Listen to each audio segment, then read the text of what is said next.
Hello and welcome back to another reaction. In this occasion, My Hero Academia Season 4, Episode 18. Yes, we have a couple of episodes that are not exactly game changing. That is not obviously these high stakes that obviously everybody needs to save the day and everybody needs to be ready to sacrifice themselves in a certain point, obviously. No, it's more in this case kind of a very kind of relaxing episode, kind of funny episode, but still with a little bit a hints here and there of deepness. In this case, what Bakugo went through during the whole season 3, and I think it's still counting the second season and part of the first season, because obviously this is something that Bakugo has from almost the beginning, that being almost invincible, being this in the top of the class, nobody is as strong as him, and then obviously having probably the weakest person that he never thought that he was going to be a rival beat you in the first exercise of this new school, and then obviously start to doubt in himself, and as all might say, this inferiority complex just kick in, and yeah, everything went wrong for Bakugo. Obviously, this is important for a character development for Baku, and I have said this a million times before. Bakugo is not among my favorite characters. In fact, at the beginning of the season of the entire anime, in the first season and during the first part of the second season, I hated Bakugo by how he treated Midoriya. But obviously, we have seen a development of character in the last, well, in the last 3 seasons, which is something I'm thankful. Again, it's not my favorite, but at least I think he has improved a little bit. But anyway, I don't think you're here to hear me rambling about what is going on in the entire freaking, well, in all of the seasons that we are seeing in the My Hero Academia. So the only thing I need to remind you that if you enjoy the content of the channel and if you are not subscribed already, please consider a subscription and turn on notifications so you can get up to date with whatever we're doing with the channel. If you enjoy the video, please consider giving me a thumbs up and leave a comment so I know what you think about the episode, about my reaction, or the commentary obviously once you see it. If you want to follow me on Twitter, the link is in the description below. I usually post some stuff, random stuff in the Twitter. It's obviously not important, but I sometimes post actually announcement. I tweet announcements from the channel when I cannot do something and why I cannot do something. So yes, enough about this presentation. Let's just cut all of this and watch the episode, shall we?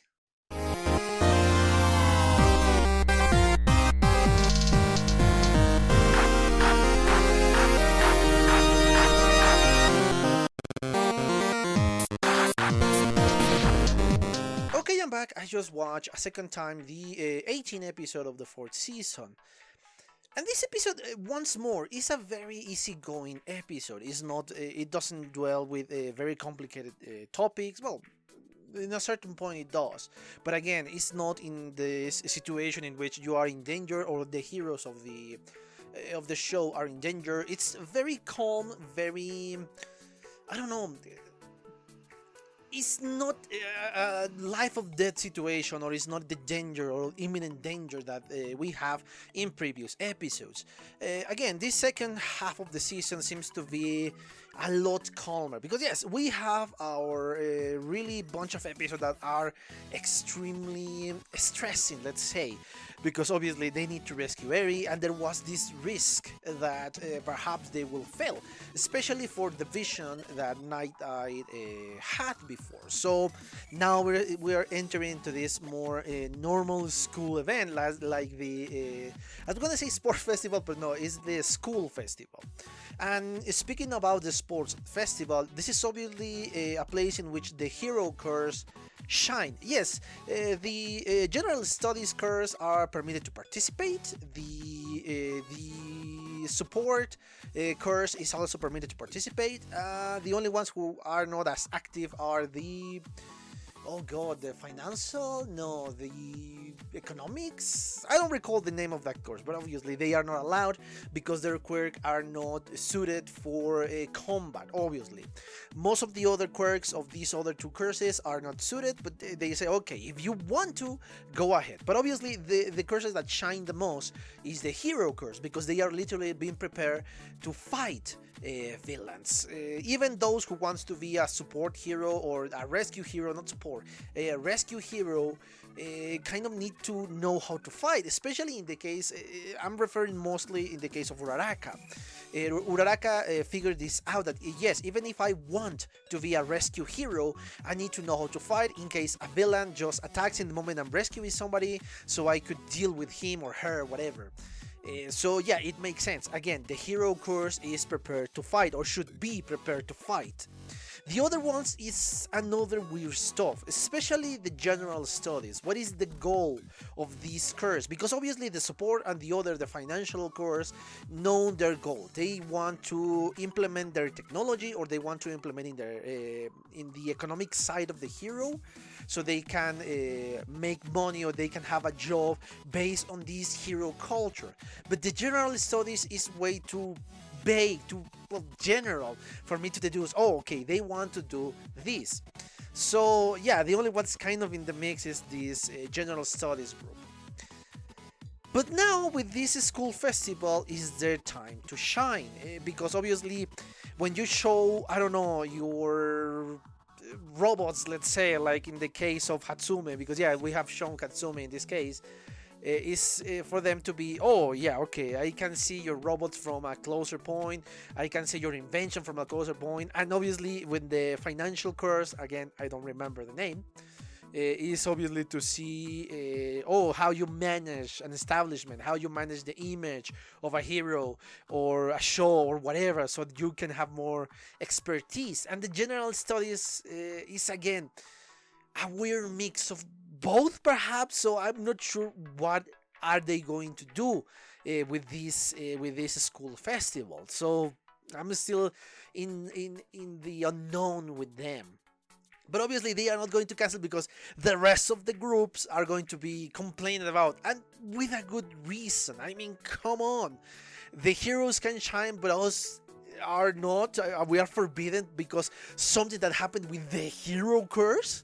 So yeah, I understand why they shouldn't cancel, and it's an interesting debate of justice and unfairness in the world.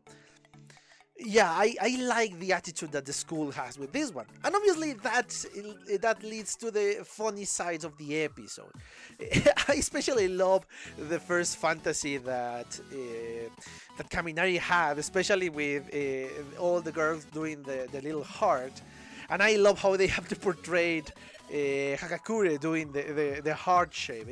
It's kind of cute. And then obviously how Kaminari just goes to the extreme and put himself in the middle of all these girls. Yeah, obviously a boy can dream in this case. The only one who is missing is obviously Jiro. Jiro is not in this picture, which is kind of, I don't know if say poor Jiro or lucky Jiro in this case. And I love all the suggestions that everybody has. Obviously the most outlandish one, I think, is Bakugo, and the most confusing one is Tokoyami's one. Is the a feast of the students of darkness. What the hell does that even mean, man? And obviously Bakugo is just a deathmatch. It's completely extreme. The ones are kind of normal, like a hero quiz, which could be fun if you make it in a contest or something like that. And obviously the handmade soba, it's just something that obviously Todoroki has. And I love how they discard the most outlandish one, or the confusing one, is obviously the Students of Darkness Feast, which is obviously, I have no idea what the hell is that. The Twinkling Show, again, I have no idea what the hell does that mean. The Deathmatch, for obvious reasons, and Boo. Boo, when I saw the episode for the first time, I was completely confused. What the hell are they talking about? Who said Boo? But then I obviously remember Mineta and his very perverted suggestion that, yeah, obviously it's just been, okay, no, we are not going to do that. Because obviously it was to say Opai. And we know, well, a veteran weave like myself, I know what the hell does that mean. So, yeah, no. And they discard Idas, which was a a history lesson, I think it was, and Yaoyorosos, which was just a study group. A boring one, obviously, why they were discarded. And unfortunately, they didn't arrive to a consensus. So, the suggestion or imposition from Aizawa is a public lecture. Yeah, public class. That will be the most boring freaking thing or most boring fucking thing you could ever think of. Yeah, luckily I think they are not going to that route. And obviously the suggestion that in the end when they return to the dorms, amazingly the best suggestion was from Todoroki when he said, okay, a concert, yeah. I'm amazed that he knows what he wants, but he has no idea how to express it because yeah, that is basically a concert. And now the opening is starting to make a lot more sense. Yeah, obviously the festival, the school festival, but now the part in which Jiro is the star, because from what we have seen on previous seasons, Jiro is very musically inclined, and she knows how to play at least in the basic level all the instruments in her room.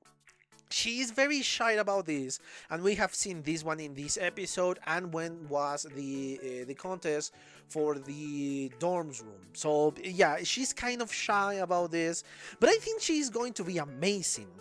Unfortunately, the majority of the responsibility fell on Jiro's shoulders, so yeah, this is going to be a tough one.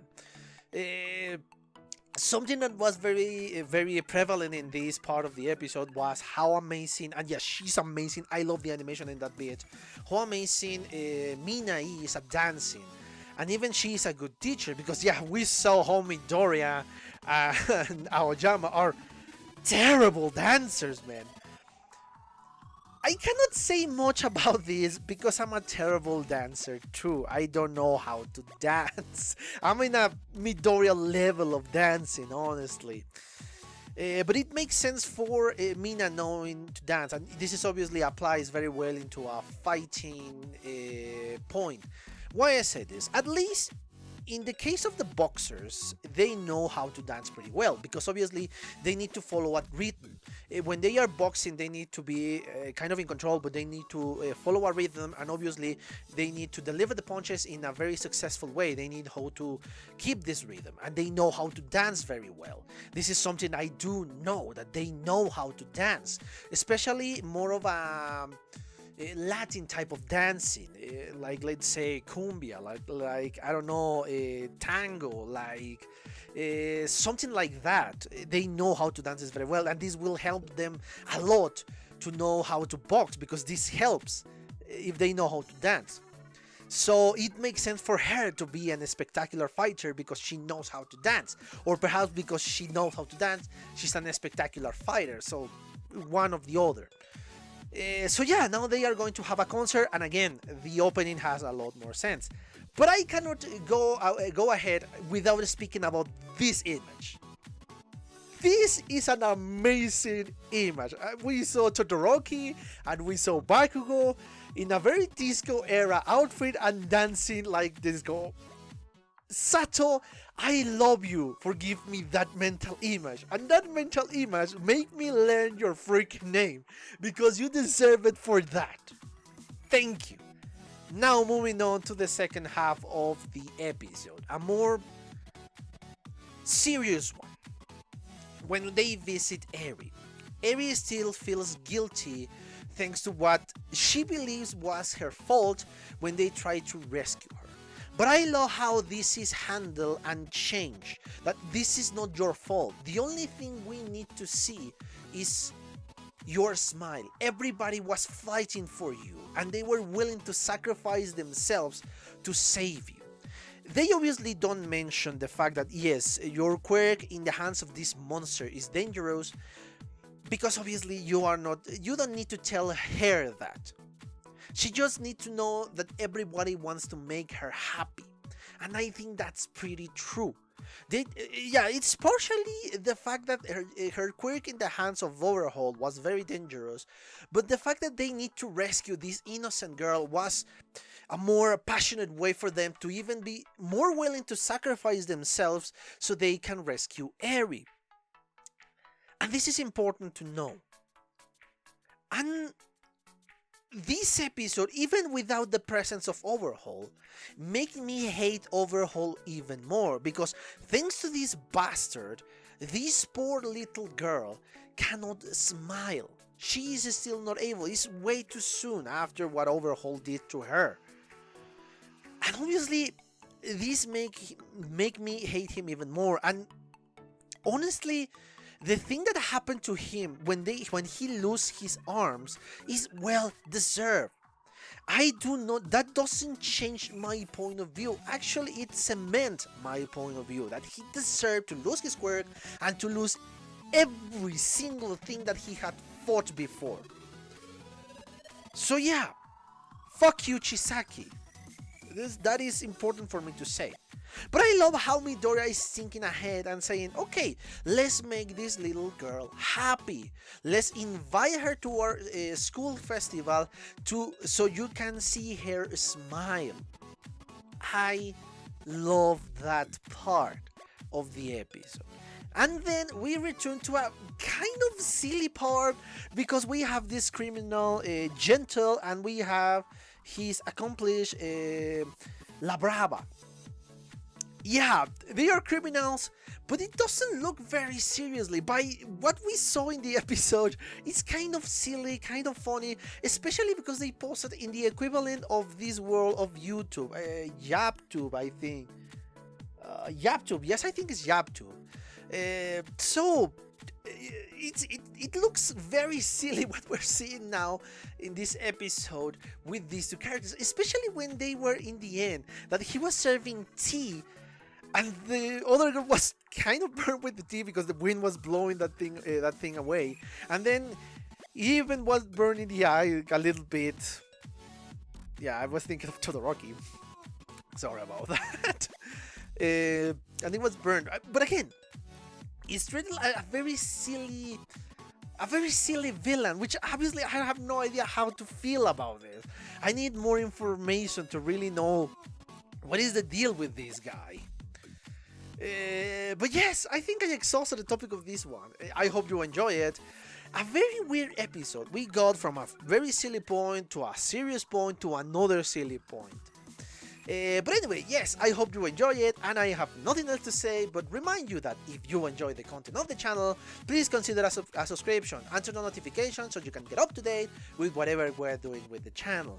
If you enjoy the video, please give me a thumbs up and leave a comment so I know what you think about my reaction, about the episode, or about my commentary. If you want to follow me on Twitter, the link is in the description below, and I recommend you to follow me on BitChute, so in case anything happens with the channel, you have the BitChute channel. Anyway, yes, I think that's it for now. Yeah, I have nothing else to say, but thank you for your attention, and well, see you on the next one. Bye! Okay guys, I hope you enjoyed that video, and if you did, give it a like, so the algorithm from YouTube will help me out. And check my other videos, share them, and also why not subscribe to my channel and join this community. And as always, I want to thank you for your attention, your likes, and even your dislikes, your comments, which is something I always look forward to read. And yeah, once more, thanks and see you on the next one.